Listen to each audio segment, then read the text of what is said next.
Bueno, la charla que vamos a tener hoy es sobre cómo poner en valor el patrimonio natural y cultural. Especialmente voy a hacer hincapié en el cultural porque es el tema que ha sido elegido y también porque es muy pertinente porque, como sabéis, estamos en el Año Europeo del Patrimonio Cultural y entonces pues van a haber muchos eventos y se va a dedicar especial atención al patrimonio cultural. En nuestro caso, en toda nuestra región, en todo nuestro país, sabéis que van estrechamente unidos de la mano, que tenemos unos paisajes culturales fantásticos donde el hombre y la naturaleza han interactuado durante siglos, milenios, y tenemos excelentes ejemplos de este equilibrio entre ambos tipos de patrimonio. Pero bueno, voy a focalizar, como os decía, en esto. Me han dicho más o menos que todos venís del sector turístico, que estáis en municipalidades haciendo tareas de gestión de desarrollo local y todo esto. Entonces yo creo que no voy a hablaros de hotelería ni todo esto, sino de cómo cogemos un elemento del patrimonio natural o cultural y lo preparamos para que por lo menos pueda ser visitado, que es la acción básica turística que nos puede prestar un elemento patrimonial. Entonces, interrumpidme cuando queráis, ¿eh? Voy a intentar estar en el tiempo que me asignan, pero me cuesta a veces, ¿eh? O sea que me cuesta porque me enrollo más de lo que toca, pero bueno, vamos a ver. Bueno, voy a hablaros sobre todo, voy a focalizar la conferencia dentro de todo lo que os he hablado desde la perspectiva de la experiencialidad, porque eso es la nueva tendencia que hay ahora en el turismo y parece que no va a ser una moda pasajera, sino que la experiencialidad de los productos turísticos es una cosa que se va a quedar por siempre porque es muy exitosa y es la que de verdad un turista, un visitante, es la que disfruta, ¿no?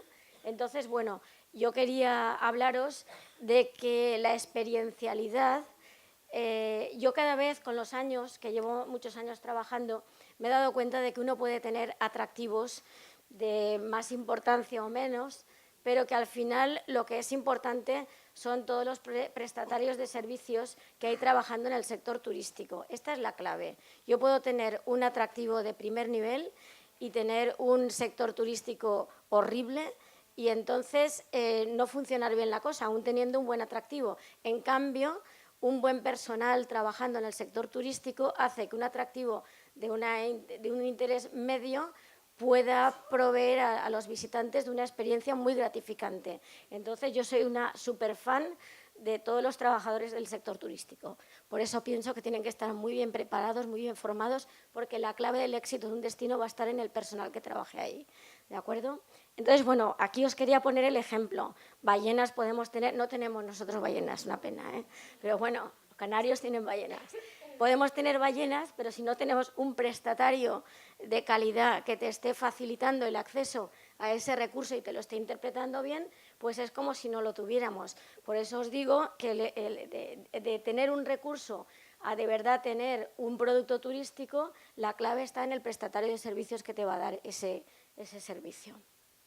Entonces, bueno, cuando nosotros nos planteamos que llegamos a un destino y queremos analizar a ver qué tenemos y qué podemos hacer aquí. Yo las herramientas de trabajo que tenemos siempre, y porque estamos trabajando con patrimonio de alto valor intrínseco, bien sea arqueológico, arquitectónico, urbanístico, lo que sea, natural, vamos a dividir en tres partes el proceso. El primer proceso consiste en conservar y proteger ese patrimonio. No hemos de hacer nunca nada con un elemento patrimonial si no está convenientemente protegido legalmente, físicamente y todo, porque si no nos lo podemos cargar a las primeras de cambio. Es decir, primero tiene que estar bien documentado, bien inventariado y luego ya cuando tengamos aseguradas y los expertos nos hayan dado los límites de actuación con ese recurso, ya empezaremos a diseñar algo para él, pero primero tiene que estar protegido. Nos vamos a centrar aquí, que son los elementos de cómo lo vamos a preparar a ese elemento para poderlo utilizar desde el punto de vista turístico, las herramientas que hay que trabajar ahí, y luego ya vamos a ver cómo, porque claro, recordar que el patrimonio cultural, gran parte del patrimonio cultural y el natural es propiedad pública. Y entonces las áreas protegidas y todo esto pues tienen una oferta de actividades que normalmente a veces son gratuitas porque te las provee el propio parque, pero no os olvidéis que el sector turístico es un sector de la actividad como otro cualquiera y ahí se tiene que ganar uno la vida. Entonces, se tienen que, al final, diseñar unos productos turísticos donde se puedan vender, tengan una tarifa y los que trabajan en ese sector puedan vivir de eso también, ¿de acuerdo? Aquí en España no hay tradición de cobrar en los espacios protegidos, pero en otros países sí. O sea que más allá de lo que es el servicio de uso público que pueda dar una administración, pueden haber otros productos y otras cosas que sí que se pueden cobrar a los visitantes. Entonces, bueno, vamos a ver un poquito cómo deberíamos de trabajar este tema. Tenemos en las fases de puesta en valor, todo monumento necesita primero unas intervenciones para unas adaptaciones físicas, sobre todo el patrimonio cultural.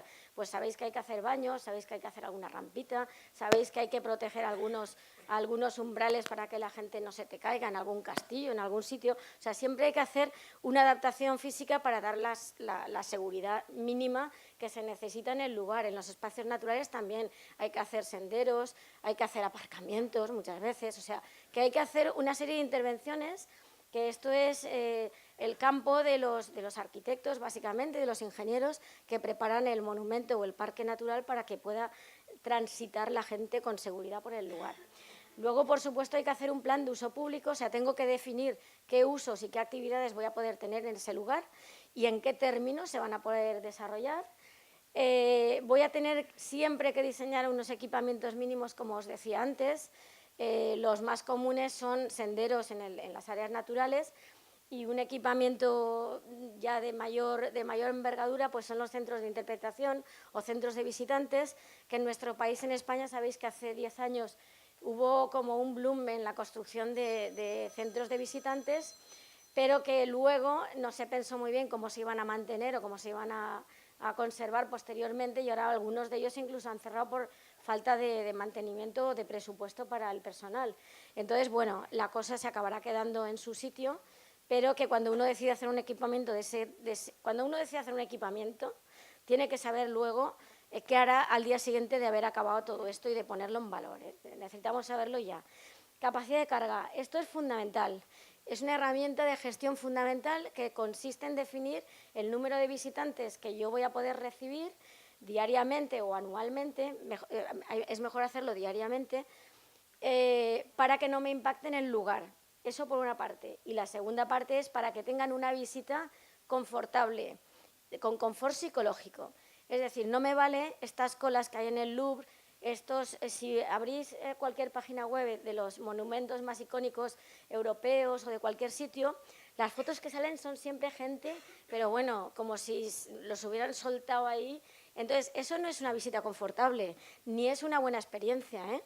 Y también os he de decir que la gente le gusta ir a los sitios y estar en persona, porque la experiencialidad la tiene en el lugar. En los documentales de la A2 y todo eso sale más bonito todo, pero cuando llegas a los sitios te encuentras que la imagen que te han proyectado tan bonita pues no casa con la realidad. El sitio está masificado. Entonces es necesario que os hagáis a la idea que con los elementos patrimoniales desde el primer día hay que tener establecidos unos números clausus de visitantes, una capacidad de carga. Y no solo hay que determinarla, hay que decir cuántos, sino luego saber cómo vas a gestionar esa capacidad de carga. He de deciros que el Alhambra tiene un buen estudio de capacidad de carga y una muy buena gestión. Y de un estudio que hizo la UNESCO con sitios patrimoniales, después de haberlos declarado X años, que se declaran en teoría para protegerlos mejor, pues ningún sitio había mejorado su estado de conservación después de la declaración de la UNESCO, y eso es muy grave, ¿eh? O sea, porque había hecho de reclamo turístico y no tenían plan de gestión turístico luego del monumento, y eso es muy peligroso para el lugar. He de deciros que la Alhambra es el segundo monumento del mundo mejor gestionado, según un panel de expertos de la UNESCO, entre otras cosas porque tiene una capacidad de carga. Si habéis intentado ir, sabéis que en la web os dan un ticket para un día, para un horario, y os van moviendo por diferentes sitios de la Alhambra para que no congestionéis ningún área. Entonces, eso hay que acostumbrarse a que hay que tenerlo, ¿de acuerdo? Y luego, bueno, hay que controlar, hay que tener unos estándares de conservación establecidos y controlar si algún elemento de tu lugar se está deteriorando y por qué causas, y poner enseguida medidas correctoras o prevenirlas sería lo mejor. Bueno, esto en cuanto al acceso físico, pero otra cosa muy importante es cómo yo voy a presentar el lugar a los visitantes. Ese es el acceso intelectual y el emocional. El emocional le da la experiencialidad y el intelectual es cómo yo presento el lugar. O sea, ¿yo qué quiero decir de este lugar al mundo?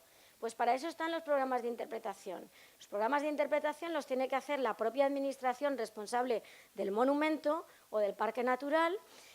Para ello tiene que analizar, por supuesto, cuál es la demanda, cuál es el tipo de público que va a visitarle con mayor asiduidad. En general, yo ya os digo que hay que trabajar como norma para un público generalista, que es el que tiene un nivel intelectual similar a los niños de 12 años. Los niños de 12 años saben mucho, ¿eh?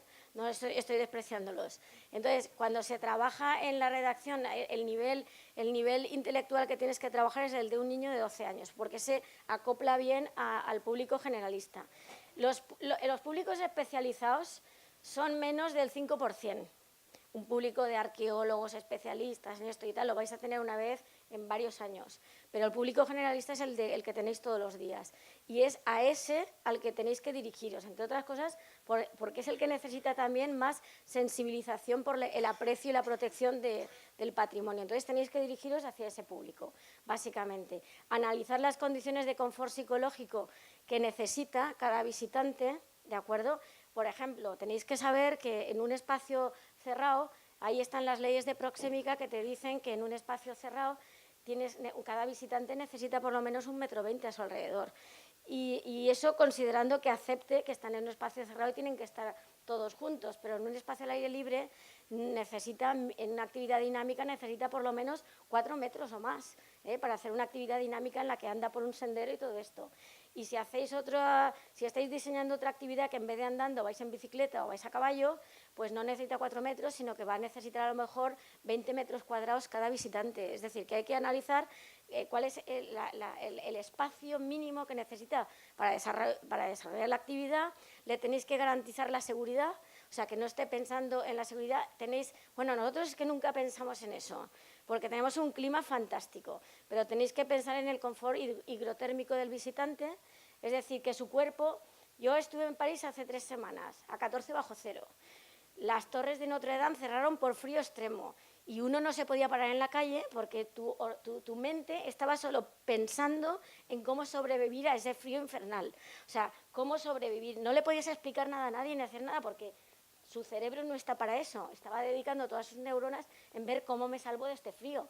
Entonces, aquí nosotros tenemos un clima que todo el año podemos hacer actividades al aire libre y sin problemas, y entonces a nosotros nos va bien, y eso es uno de nuestros grandes atractivos de España. No se os olvide que la gran parte de gente viene porque su cuerpo está en confort con la atmósfera que le rodea y puede hacer cualquier cosa. Su cuerpo ya no se defiende del medio exterior, ¿vale? Entonces, bueno, pues todas esas cosas, cuando diseñéis una visita, los horarios, yo eso lo hacéis intuitivamente. Sabéis que a las 12 del mediodía en agosto no se puede hacer casi nada al aire libre porque os podéis morir de insolación, y que en invierno a partir de X horas ya no hay luz y ya tampoco se pueden hacer actividades. O sea, que vosotros sabéis cómo programar las visitas para que, si son al aire libre todo, que la gente esté tranquila en ese sentido. Bueno, pues eso, claro, vosotros pensáis en vuestro sitio, pero pensar que a lo mejor, porque sé que hay estudiantes, os contratan en otro país y tenéis que ver cuáles son las condiciones de confort higrotérmico en otro país para diseñar las actividades también. Bueno, pues todas esas cosas. A ver, tenéis que trabajar también con los intangibles porque son el respaldo de los elementos materiales que tenéis. Ya os he dicho antes que las personas somos en sí parte del atractivo de los lugares. Cuando has ido a un lugar y te han tratado bien y han sido amables y tal, eso es una de las cosas que te llevas para siempre. Tu cerebro eso lo registra bien, se va a acordar para siempre. Entonces, todos los intangibles dan sustancia a el elemento material y hay que incorporarlos también en nuestros programas de interpretación. Y luego, bueno, tenéis el plan de comunicación, que esto la gente a veces se confunde. Si yo soy el propietario del monumento, yo voy a tener una web y voy a poner en esa web la promoción del monumento tal como yo quiero que se haga. Y luego están las empresas de turismo que venden sus productos en los cuales están utilizando elementos patrimoniales para hacer sus rutas o su actividad. Pero yo como institución, soy la consellería, soy un municipio, soy la diputación, quien sea el responsable de ese elemento, tiene su propia página web con los mensajes y con la información que ellos estiman conveniente que tenga que haber de ese lugar. Y si quiero además, porque tengo empresas que están colaborando con la institución, pues tendré un apartado donde meteré ahí a las empresas del sector que están colaborando en la protección, en la conservación, están haciendo actividades de voluntariado conmigo y si quiero las pondré en la página. Pero yo voy a tener mi página donde comunique todo lo que yo piense que tengo que contar de mi monumento. Esa es una página oficial de la institución. Y luego aquí tenéis otra cosa muy importante, que son los programas de sensibilización. Esos no están pensados para los turistas. A los turistas hay que enseñarles el lugar, hay que emocionarlos, hay que divertirlos, se tienen que quedar contentos, pero la sensibilización es para los residentes. Muchas veces los residentes no son conscientes del valor que tienen los elementos patrimoniales de su destino, de su lugar. Y es importante, y además a veces perciben el turismo, y lo habéis visto recientemente, lo perciben no muy positivamente. Entonces hay que hacer mucha pedagogía y mucha campaña de sensibilización y hacer las cosas bien para que los residentes entiendan que es una actividad económica que puede brindar beneficios a todos ellos. Entonces, las campañas de sensibilización, yo también pensaba, bueno, hacemos una campaña y ya está. No, las campañas de sensibilización hay que estarlas haciendo siempre. Y no solo a los nenes de los colegios, hay que hacerlas a los jueces, por ejemplo, porque cuando hay denuncias, pues un juez acaba de juzgar a uno que ha robado una bici y luego viene otro, a continuación entra uno que ha pintado un graffiti o ha hecho un vertido en un humedal y ha matado a no sé cuántos peces y el juez pues no sabe, o sea que el aparato judicial ya está muy sensibilizado.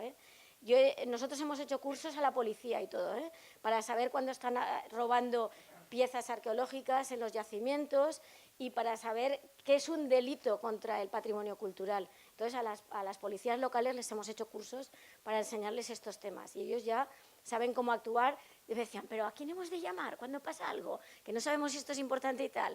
Y nosotros llamamos a la consellería. A ver, ¿quién de la consellería va a responder a la policía local cuando haya un problema? Y entonces, pues que llamen a la jefa de servicio, no sé qué. Vale, tu teléfono, el de toda la policía local ya tiene unos teléfonos y tal, que cuando no sabe qué hacer, llaman a la Consellería de Cultura y les dan las instrucciones de lo que tienen que hacer.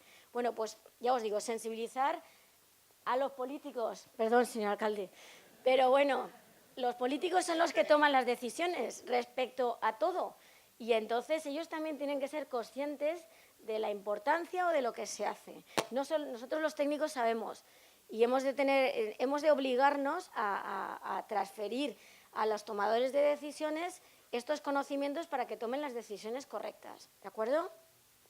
Bueno, y luego tenéis lo emocional, que tiene que ver con la experiencialidad. O sea, viene aquí la gente y no le quiero dar solo información porque se le va a olvidar en 10 minutos. Yo lo que le quiero dar es una experiencia que no olvide jamás. Y ahora os daré algunas claves de cómo hacer estas cosas, que es los productos que se venden ahora y que ya os digo que se van a quedar para siempre con nosotros, todo lo que es de turismo experiencial. Aquí tenemos que conocer muy bien del visitante, no solo de qué país es y qué años tiene, sino qué motivaciones le han traído hasta este lugar y qué expectativas tenía. Y aquí con las expectativas, ojo, porque la gente sabéis que se documenta mucho por internet, por folletos y tal, no le prometáis una cosa que luego no va a ver o no va a conocer. O sea, lo que salga en el folleto, lo que salga en la página web, cuando venga, tiene que verlo. Yo ahora estaba haciendo unos mapas con el National Geographic y el primero que hemos hecho para la Majal de Pegoliva, aquí en Alicante, Valencia, en el límite, y les pedí a los técnicos del parque, a ver, dime las aves que hay, que las pongamos en el mapa. Y me daban una lista de 30 aves. Digo, no, 30 aves no, dame 10 solo. Ay, es que no sabemos cuáles elegir. Y digo, a ver, dime las que va a ver el visitante seguro cuando venga. Y dice, ay, pero es que nos dejamos fuera esta que es muy importante. Digo, pero la va a ver. No la va a ver, pues entonces no la pongo en el folleto, porque si la pongo en el folleto, cuando venga dirá, ¿dónde está este ave? Y no la va a ver. Entonces, esto es lo que hay. Prométele de verdad lo que va a poder ver o lo que va a poder experimentar. Pero aunque sea muy importante, si no lo va a ver, no se lo prometas, porque no lo conseguirá y se frustrará. Entonces es lo que os decía, la imagen real tiene que coincidir con la imagen proyectada. Luego le tenemos que generar emociones. Esto ahora lo veréis porque es una cosa que todo el mundo habla de generar emociones y todo esto, y esto no es fácil, ¿eh? Esto no es nada fácil. Y ya os digo, y vuelvo a hacer hincapié, que el mejor vector para generar una emoción en los visitantes no es una piedra, por muy bonita y muy importante que sea, no es un ser vivo, no es un sapo de un humedal, no es una planta, aunque los seres vivos tienen más posibilidades que una piedra, por importante que sea la piedra. El mejor vector para transmitir una emoción a un ser humano es otro ser humano. Entonces, por favor, los guías intérpretes son fundamentales, todos los que trabajan en el sector, y también los taxistas, y también los que están en el mostrador de un hotel. Toda esta gente es la que te va a hacer que te emocione el lugar, pero sobre todo los que trabajan con patrimonio, los guías intérpretes. Entonces, bueno, ¿yo qué quiero? Quiero conseguir con esto desarrollar actitudes de aprecio, que cuando se vaya la gente aprecie el lugar. Y que además tenga comportamientos proactivos de conservación. Le haya gustado tanto que diga, oye, me voy a hacer voluntario para venir a hacer campañas para limpiar esto. O cuando hagan más eventos y actividades, yo quiero tal, o sea, los tengo que involucrar al máximo posible. ¿De acuerdo? Bueno, aquí tenéis algunos ejemplos de algunas fotografías de lo que os estoy contando. Por ejemplo, el acceso físico. Este es el Teatro de Cartagena, que sabéis que se descubrió en los años 70, que no sabían en Cartagena que tenían teatro romano hasta hace, 30 años solo. Y bueno, pues ahí, cuando lo desenterraron, tenían ahí una iglesia y tuvieron que hacer muchos trabajos, adaptarlo físicamente para poder acceder al teatro, porque estaba todo construido de casas alrededor y todo eso. Entonces, este es un ejemplo de adaptación extrema para poder visitar el lugar, ¿eh? Se llega al teatro a través de la iglesia, o sea, tiene ahí un intríngulis curioso, pero bueno, al final se le ha dado acceso y está muy bien, ¿no? Luego tenéis que los equipamientos que os he dicho, contra más integrados y más típicos y más en relación con los recursos que tengáis, el público, es una manera de prolongar su emoción o de prolongar el elemento patrimonial, de extenderlo hacia lo que es el sector de la hotelería. Bueno, aquí tenéis algunos, mirad, esto es en Chile, que es un hotel que es una montaña. Estos que se hacen en África también, en casas en árboles. En España también hay ya casas en árboles, en Tarragona, ¿eh? Luego tenéis estos de África que están elevados por el tema de las termitas y todo esto. Bueno, los nórdicos ahora han puesto de moda lo de los iglús y todo eso, que lo conocéis.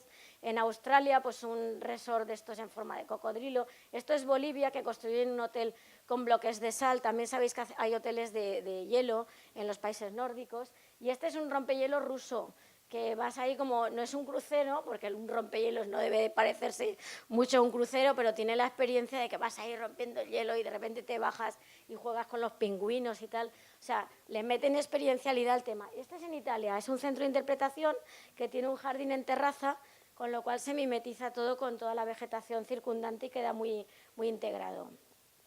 Más hoteles curiosos. Mirad, estos son los de Turquía, que están excavados en las cenizas estas de la zona de la Capadocia.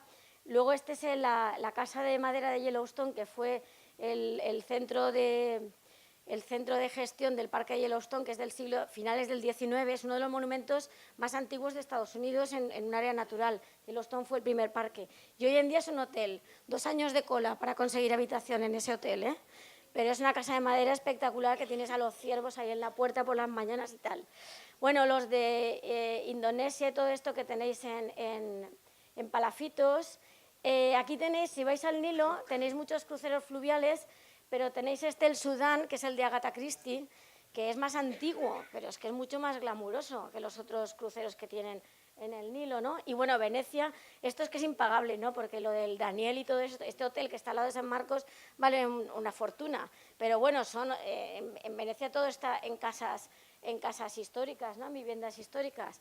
Y bueno, luego los iglús que os contaba, y esto también, es muy glamuroso, un tipi indio, ahí en Wyoming y en Montana, que son alojamientos que duermes ahí en medio del campo y tal, en una reserva india, y entonces pues tiene su encanto también. Entonces todo esto a la gente esto es experiencialidad, dormir en un tipi, dormir en un iglú, y todo esto se sale ya de lo habitual. Bueno, conforme al acceso intelectual, solo recordaros, para los que os interese el tema, que hay dos autores muy famosos. El que se inventó esto de la interpretación fue Tilden, en 1950 escribió su libro.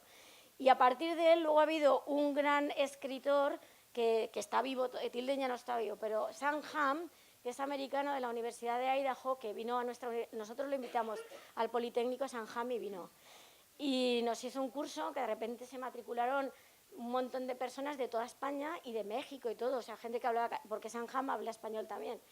Y es el que se inventó los temas de interpretación y ha trabajado en todo el mundo. Entonces, si queréis leer cosas de interpretación, los tiene publicados en castellano. Se llama Sam Ham, H-A-M, como jamón.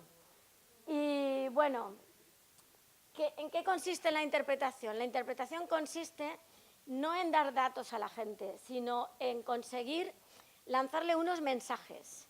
Unos mensajes, uno del lugar, no más, pero que se los grabe de manera en su mente que lo recuerde de por vida. O sea, que todo el relato interpretativo, todo el relato narrativo en torno a un lugar gire en torno a una idea principal. Si yo le lanzo a un visitante más de 5 mensajes, no se va a acordar. Y luego el mensaje tiene mucha intencionalidad, es decir, no vale decir el bosque más grande de la región. Eso no es un mensaje, eso es muy flojo. Como mensaje es muy flojo. Hay que buscar aquello que tenéis de único, de especial, aquello que os diferencia para montar un relato en torno a esa idea, ¿no? Hay que vincularlo a un concepto universal, ¿no? Por ejemplo, la alegría, el bienestar, la familia, para que la gente lo haga suyo, el mensaje. Es que, bueno, luego vais a tener un taller de interpretación con Marilán Morant y lo veréis. El tema de la interpretación es que tiene que ser ordenada, relevante, amena. O sea, tiene que la gente cuando estábamos haciendo la visita esta mañana os habréis dado cuenta de que no somos público cautivo. El que quería se iba de la fila, se iba para aquí, para allá. Entonces, claro, el relato que yo esté contando tiene que ser lo suficientemente potente para que la gente te siga voluntariamente, porque los turistas están en su tiempo de ocio y hacen lo que quieren. Entonces, tenéis que hacerlo muy bien para que podáis enganchar a vuestro relato a la audiencia, ¿de acuerdo? Tenéis que hacerle conexiones intelectuales, hay que ser listo y diseñarlo muy bien y trabajar conceptos no excesivamente novedosos, de manera que la información que le lances la persona la pueda enganchar con algo que ya tenga en su cerebro. Pensad en vuestro ordenador. Cuando hacéis un archivo nuevo, si lo guardáis ahí en este equipo, luego ves y encuéntralo, ese archivo, ¿vale? Pero si tú guardas esa información en un archivo de algún tema relacionado con eso, lo vas a encontrar más fácilmente, ¿no? Si ponéis, tengo un archivo que se llama Muchamel, pues lo de la conferencia de hoy lo meto ahí. Entonces yo ya, mi cerebro ha realizado una asociación, le he anclado ese conocimiento a algo que ya tenía. Entonces hay que ser listo e intentar enganchar esta información nueva que le quieres dar con alguna que ya posea la audiencia. Cuando resultan, no lo veis bien aquí abajo, pero cuando os resulta difícil encontrar un mensaje innovador o algo diferente que os diferencie, yo me acuerdo de este en Australia que decía, mire, ha llegado usted a un parque natural, así es que relájese y olvídese de todo, olvide su teléfono, olvide tal y relájese y oiga los pájaros, oiga el agua, camine despacio y disfrute de este momento, que no hay tantos en la vida así. Entonces dices, vaya, no tienen nada y de repente has dicho, vale, voy a hacer esto, que tiene razón, me voy a relajar y que canten los pájaros, ¿no? Entonces, hay que trabajarse bien con los elementos que tenéis, qué es lo que voy a hacer. Yo ayer en clase con mis alumnos de arquitectura lo estuvimos haciendo, no lo redacta uno en una tarde, le cuesta varios días hasta que hace un buen mensaje, pero hay que hacerlo. Y eso es lo que saldrá en la página web, ese es el mensaje que la administración querrá lanzar de su sitio y que todos los guías que trabajen en ese recurso contarán todos lo mismo, o sea, trasladarán al público el mismo mensaje, unos de una manera, cada uno un poco más a su manera, pero pensar que esto, yo siempre les digo, tiene que estar por escrito, porque ahora se pone malo el guía y ¿qué pasa? Viene alguien y improvisa, aquí con los visitantes no, tiene que saber lo que le tiene que decir a la gente en cada momento. Bueno, la emoción. La emoción es una cosa más difícil, como os he dicho. Vosotros sabríais decirme, y así habláis vosotros un poco, ¿alguien me puede definir qué es una emoción o qué entiende qué es una emoción? ¿Qué? ¿Que nadie sabe lo que es una emoción? ¿Nadie se emocionó nunca o qué? ¿Me lo dices tú? ¿Qué es una emoción? No es un sentimiento es otra cosa. ¿Qué es una emoción?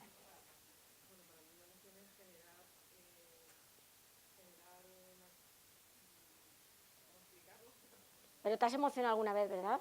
Todos os habéis emocionado con algo, pero no me lo sabéis decir, ¿eh? Generar una actitud en el cuerpo, ¿quién la genera? Agentes externos, vale, vamos bien.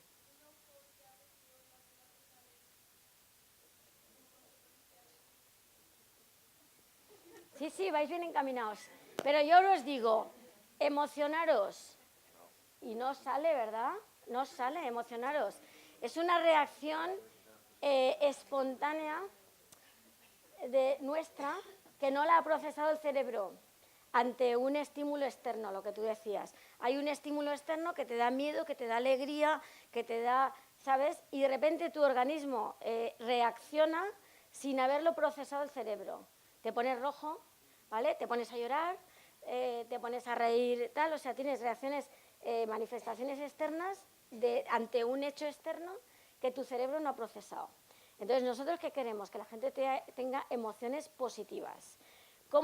¿Por qué o sea, hemos dicho que son estímulos externos? Entonces, ¿qué vamos a hacer? Potenciar toda la información que viene del exterior para que nuestro cerebro tenga, contra más información tenga, más posibilidades tendrá de tener una emoción. ¿Qué pasa? Que nosotros solo trabajamos con la vista, normalmente. El 80% de la información que le damos al cerebro viene vía vista. Pues bueno, vamos a trabajarnos el tacto, el gusto, el olfato, el oído, todas las demás, para darle toda la información que pueda, porque ahí tendremos más posibilidades. Vamos a tenerle un guía que le rememore memorias, porque las memorias también te causan emoción, recordar cosas del pasado también te causan emoción. Vamos a tener ahí un guía que toque algunas teclas clave del público para que le vengan recuerdos del pasado que le puedan ser bonitos y tal, para que pueda tener una emoción. Y el sentimiento, lo que tú decías, es cuando el cerebro se ha dado cuenta de que le ha pasado algo que no ha controlado, dice, ¿aquí qué ha pasado? Y entonces el cerebro hace un juicio y dice, me ha gustado o no me ha gustado o me resulta indiferente. Entonces, ¿yo qué quiero? Que al final tengan un sentimiento positivo. Me ha gustado. Porque cuando tienes un sentimiento positivo, estás predispuesto a tener un comportamiento proactivo, positivo también. Dices, mira, me ha gustado, pues voy a volver a venir con mi familia, o se lo voy a contar a tal porque esto merece la pena o tal. Quiero ese tipo de comportamientos, ¿vale? Entonces, tenemos que trabajarnos las emociones. Ya os he dicho que esta gente tienen cara de emociones, ahora os pondré alguna más. Esto es lo que os comentaba. ¿Qué resultados quiero? Que yo quiero que la gente aprecie el lugar y lo diga a otros, ¿de acuerdo? Entonces, ¿cómo vamos a conectar a la gente con el patrimonio? ¿Qué vamos a hacer? Pues bueno, estamos en una fase de quiero conservarlo, ¿no? Yo quiero que la gente que me visite me aprecie para que se conserve el patrimonio. Básicamente que le guste para decir, oye, esto hay que conservarlo, que esto es muy chulo, es muy bonito. Entonces, los técnicos, los que trabajamos en arquitectura, en turismo y tal, conocemos muchas herramientas técnicas para conservar, pero no os olvidéis que la mejor herramienta de conservación es la sociedad. Si la sociedad decide que algo se tiene que conservar, se conservará. Y si deciden que no, pues lo vamos a tener difícil los técnicos. Es decir, que la dimensión social de la conservación es fundamental. Por eso necesitamos que cuanta más gente haya que le guste y que aprecie el patrimonio, es una garantía de que eso se va a conservar en el futuro. ¿De acuerdo? Bueno, público, ya os he hablado antes un poquito que nos tenemos que dirigir a un público generalista, porque los especialistas son menos del 5% del total. Y bueno, ¿en qué lo podemos segmentar? Pues bueno, ahí tenemos este que os decía, el público generalista, turistas culturales existen, los de proximidad, los que viven cerca de los lugares, los escolares, los públicos fieles, turistas de naturaleza, deportivos aventureros, residentes. Bueno, la segmentación podríais hacer la que a vosotros os vaya bien en vuestro destino, ¿vale? ¿Cómo tenemos que conectar a la gente con el patrimonio?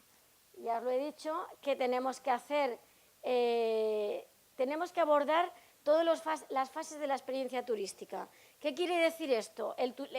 La actividad turística no es solo el momento en el que uno está en el lugar, ha empezado mucho antes, ha empezado en su casa, ¿vale?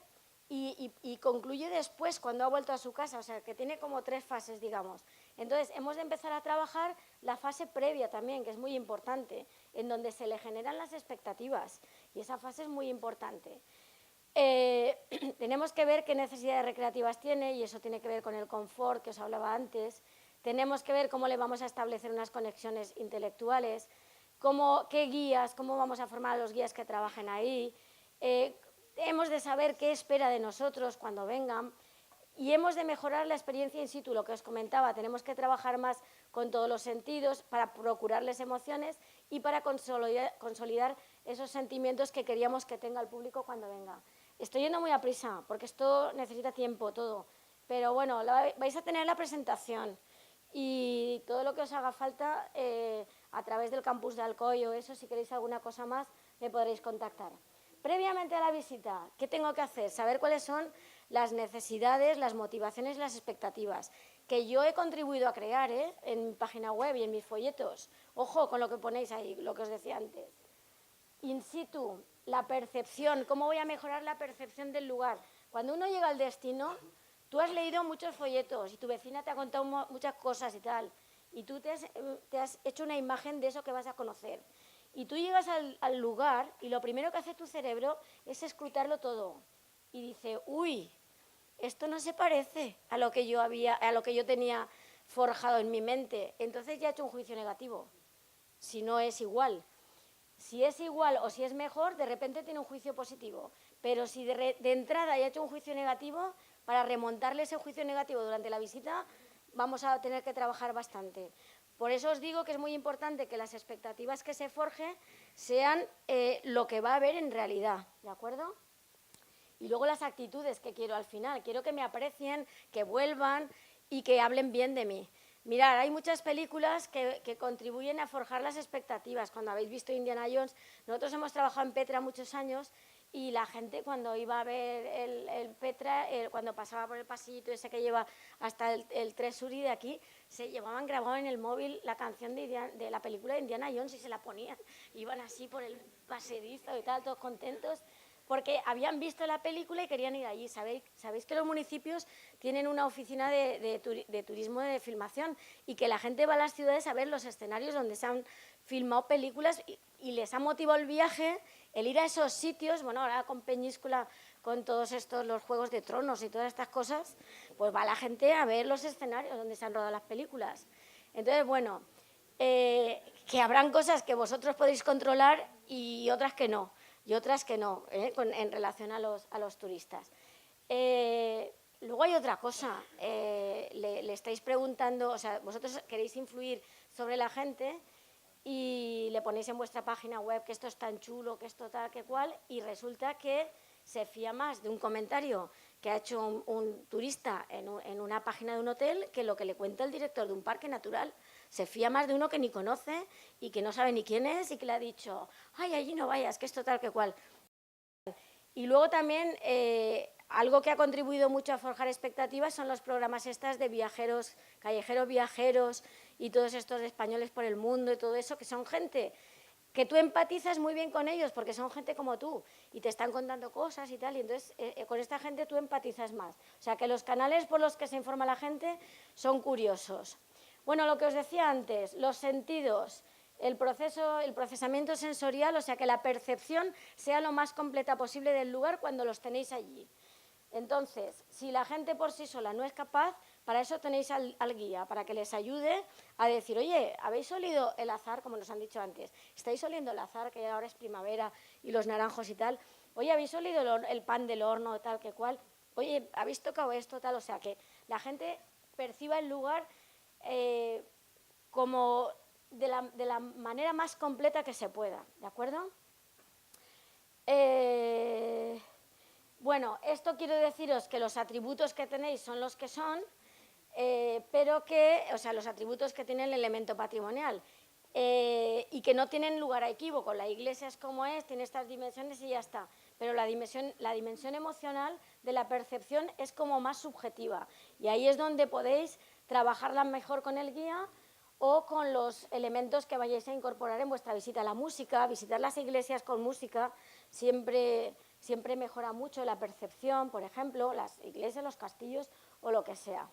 Bueno, aquí es lo que me estaba refiriendo antes, los estímulos exteriores, cuando hablábamos de las emociones, cómo el cerebro hace una valoración de todos los estímulos que le han llegado y se hace una idea de dónde estoy y qué estoy viendo, ¿no? Y la sensación, que es lo que os decía, que es cuando ya está haciendo una valoración posterior. Mirad, aquí tenéis algunos ejemplos. A ver, en los parques, con el patrimonio natural es más fácil el tema de las emociones, porque ya os he dicho que los seres vivos son capaces de transmitir emoción más que las piedras. O sea, las piedras, resucitar las piedras cuesta mucho, ¿eh? O sea, por muy importantes que sean, pero hay que trabajárselas mucho el patrimonio cultural. Entonces, bueno, aquí tenéis algunos ejemplos de sentidos, ¿no?, que lo podéis perfectamente ver. Aquí está trabajando la vista, el oído, el tacto, porque le está salpicando el oleaje. Todo esto son situaciones de percepción sensorial, ¿vale? Aquí tenéis otra. Oye, una cosa que no se os olvide, que ahí somos campeones, gastronomía, gusto. Siempre hay que meterle el gusto, porque eso es una cosa que nunca se hace en los tours, en los productos turísticos. Ahora sí, ahora nosotros somos campeones con toda la gastronomía, pero meterla, porque el gusto acompaña muy bien cualquier producto turístico que diseñéis. Y el gusto, si no, una piedra no se puede chupar ni se puede probar, pero sí que le podéis poner, mirad, estos son los dulces que hacían en el convento de aquí al lado, tal que cual, y entonces estáis incorporando otro sentido más a vuestra percepción, ¿de acuerdo? Bueno, lo de los castillos de fuegos artificiales es total, trabajan todos los sentidos en la percepción de ese evento, de esa actividad. O sea, tener todas estas cosas en cuenta. Y la comida, lo que os decía, o sea, esto nosotros, ya os digo, si tenemos fama de algo, en España tenemos, a ver, ¿en qué listados del mundo está España en los primeros sitios? Decídmelo vosotros. ¿Dónde? Gastronomía, estamos en los primeros. ¿En qué más? Enología también estamos los primeros. ¿En qué más estamos los primeros? En turismo y en patrimonio. Entonces, por favor, señores, aprovechemos esta materia prima tan buena que tenemos, porque no somos los primeros en la producción de petróleo ni en cosas de esas, pero en turismo, patrimonio y en gastronomía somos los primeros del mundo. Estamos en los top 10, entonces vamos a aprovechar eso que tenemos, ¿vale? Bueno, ya hemos hablado de las emociones, ¿de acuerdo? Que os he preguntado de todo esto. Esto que tenéis aquí son todo imágenes de emociones. No, creerme que me cuesta mucho encontrar imágenes de gente con una expresión de emoción, porque como es una cosa espontánea, no están posando, o sea, que son imágenes... bueno, eso, yo no le digo ahora, a ver, ponte los pelos de punta y se me ponen, ¿no? Es una cosa que hace mi cuerpo porque quiere él, que yo no he controlado. Entonces, yo eso es lo que busco, pero en todas las emociones positivas es lo que estoy buscando, ¿de acuerdo? Esto son más ejemplos de la conexión emocional. Esto es lo que hace que... ¿Por qué estamos buscando una emoción? Porque nuestro cerebro registra mejor las emociones que el conocimiento. Se va a acordar nuestro cerebro de esa emoción que tuvimos en ese lugar antes que de los datos del castillo. Entonces yo quiero que me recuerden. Y quiero que me recuerden, y si le he dado una emoción agradable, seguro que me van a recordar. Y otra cosa os voy a decir, tomáis las decisiones en más de un 80% de las veces guiados por vuestra emoción y no por vuestro cerebro. O sea que eso también, todo lo de la inteligencia emocional es bastante verdad todo, O sea, tomáis decisiones más emocionales que racionales. A ver, ¿cómo yo, que soy un guía o preparo un programa de interpretación, además de los sentidos, cómo puedo reforzar todo ese tema emocional? A ver, tengo que personalizar, cuando diseñe el mensaje, tengo que poner a la persona en primer lugar, no tengo que decir el castillo de tal es el más famoso de no sé quinto, no, perdona. Tú que estás en el castillo vas a darte cuenta que tal, o sea, le tienes que pasar la pelota a él, como que sea él el que está desarrollando la acción, no darle una frase como una etiqueta, como un claim, sino pasarle el mensaje a él.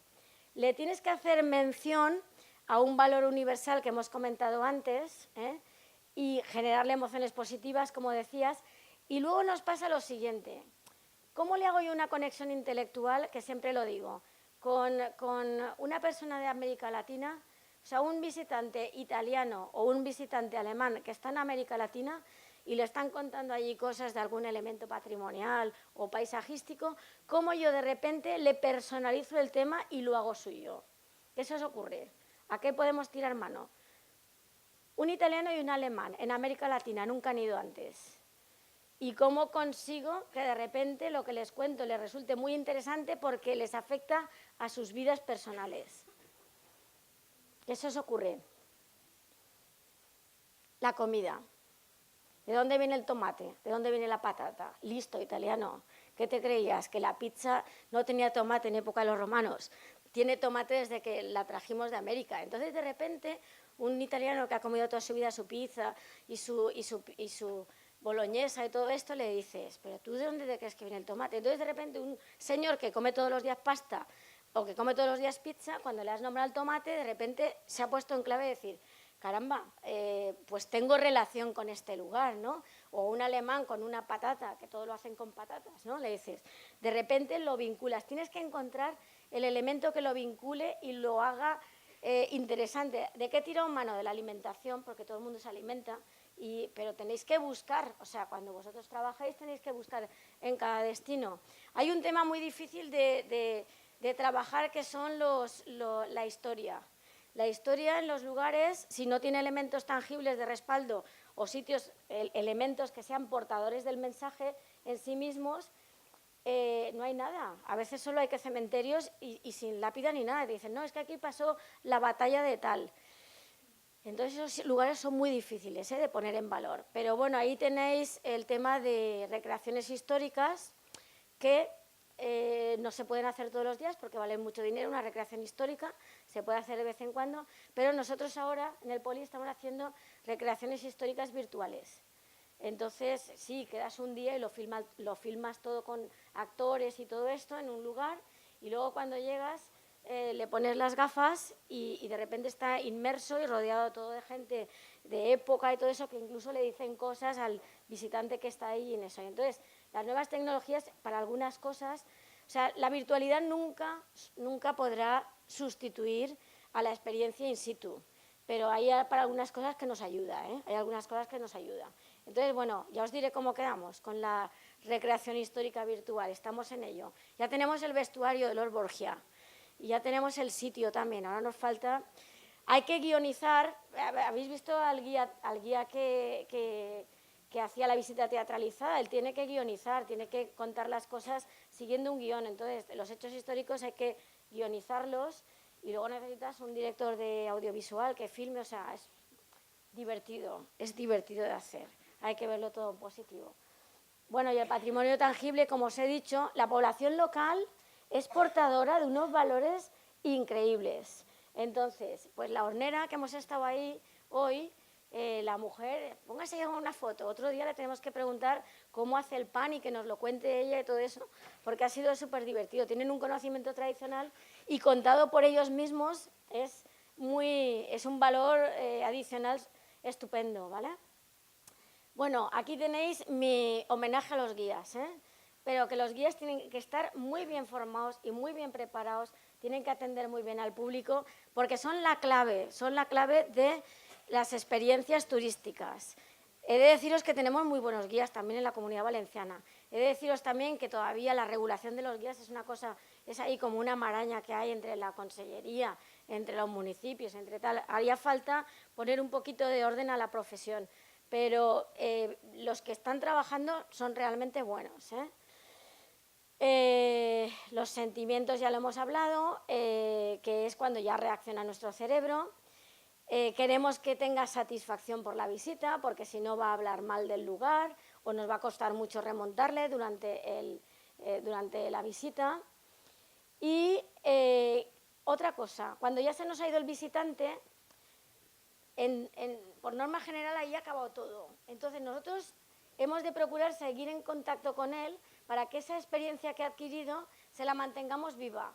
Si él te permite darte el correo electrónico, lo que sea, pues, oiga, ¿quiere usted que le informe sobre las actividades que tenemos a lo largo del año y tal? Si te permite, pues tú le mandas cosas, le das la opción de que se haga voluntario para tu causa. Mirad, sabéis todos que en el British Museum no se cobra entrada. No se cobra entrada. En el British Museum, uno de los museos más importantes del mundo.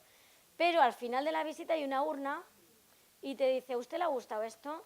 Si usted sabe que esto cuesta mucho dinero mantener, pues si usted quiere, colabore. Y todo el mundo colabora, porque has generado un sentimiento de aprecio al lugar y no le has tenido que cobrar entrada. Voluntariamente han puesto dinero para mantenerlo. Pues eso es lo que yo quiero de mis visitantes siempre, ¿vale? Para mantener vivo las memorias y el recuerdo, lo que os he dicho. Tenéis los Facebook, tenéis todas las redes sociales, tenéis los correos electrónicos, tenéis muchas cosas que podéis seguir en contacto con el visitante para mantenerle fresco el recuerdo, ¿de acuerdo? Y bueno, estas son el tipo de actitudes que yo quiero. Si hay aquí algún gestor del patrimonio natural que no se enfade nunca con la gente que le quiere dar besitos a los animales, que se enfadan siempre, ¡ay, que no toquen a los pájaros, que no les den de comer a los pájaros, tal que cual! Vale, no se les debe de tocar porque ya sabemos que no, pero es que la gente no sabe cómo manifestar su amor de otra manera. Decirle cómo puede manifestar su amor, pero no lo riñáis, no toques, tal, porque piensan que han hecho algo mal cuando les ha salido un sentimiento positivo de amor sobre la naturaleza. Entonces decirle, no, si quieres tal, puedes hacer esto o lo otro, pero no lo riñáis, que no saben hacer otra cosa.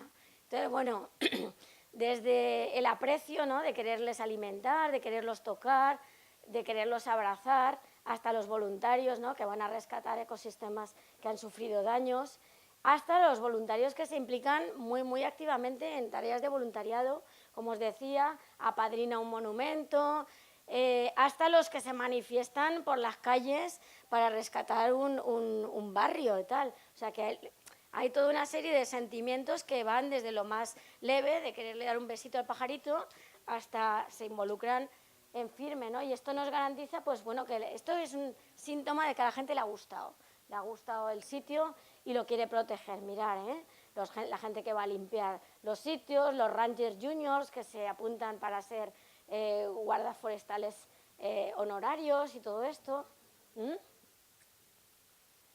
Y bueno, ¿qué resultados es lo que buscábamos? Solamente para remarcar, ya acabando, queremos que la gente sienta emoción, queremos que tenga experiencias positivas, queremos que aprecien el patrimonio, que tengan actitudes y comportamientos conservacionistas, queremos que la gente del lugar, los residentes, sientan orgullo por su patrimonio, por eso les hemos hecho campaña y han visto que todo el mundo aprecia su lugar, y en el fondo queremos que haya desarrollo local.